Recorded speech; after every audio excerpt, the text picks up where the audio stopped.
and being in Kenya for the second time under President William Ruto. You remember he was here during the inauguration of President William Ruto. But then this is his state visit to the Republic. And you remember last week there are several deals that were signed between Kenya as part of a joint ministerial commission bordering on trade, issues of tourism and wildlife, the blue economy. And to access the sea, Ethiopia really needs the Republic of Kenya, particularly through the Lamu port.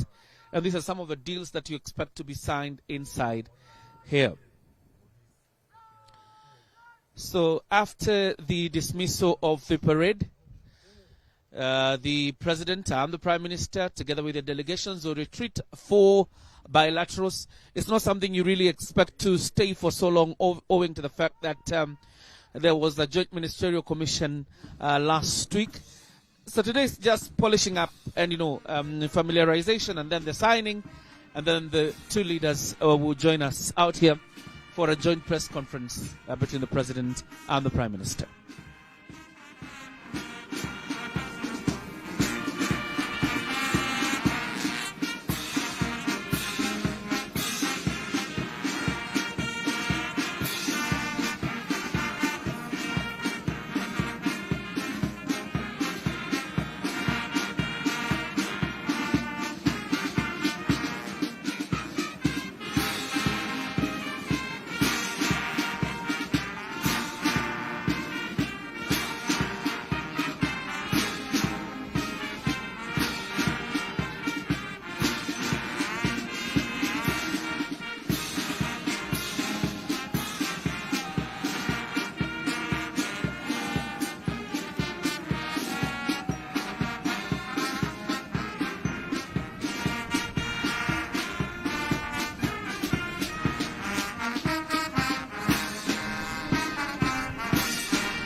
Addis Ababa and Nairobi have had diplomatic relations that have existed since independence.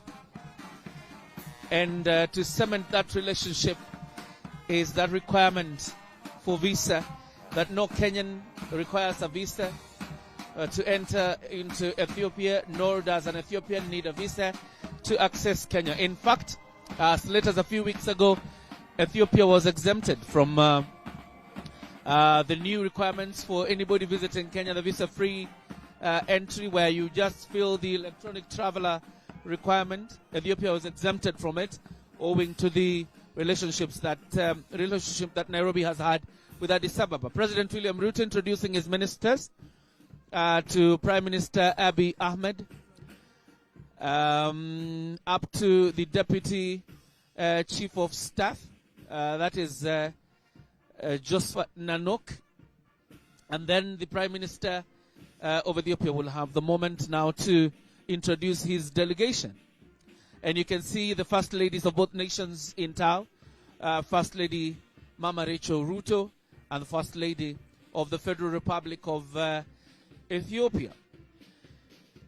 Like I have said, in instances where we have had special occasions in the country, the President William Ruto has been able to invite Ethiopia.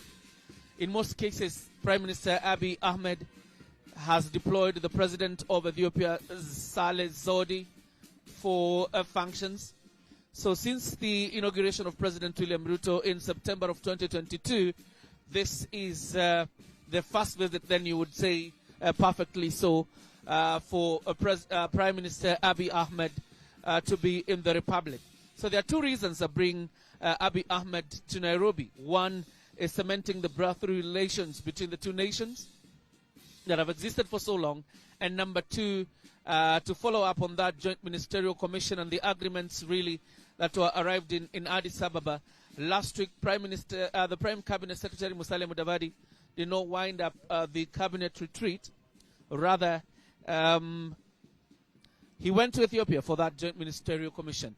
So what we expect right now, before I hand you back to studio, is that both leaders are going to have a tete-a-tete, and then polishing up on some of those relations, bilateral relations signed last week, and then the two of them will address us later, and we'll be bringing you the event live. For now, let me hand you back to studio for the continuation of the Good Morning Kenya.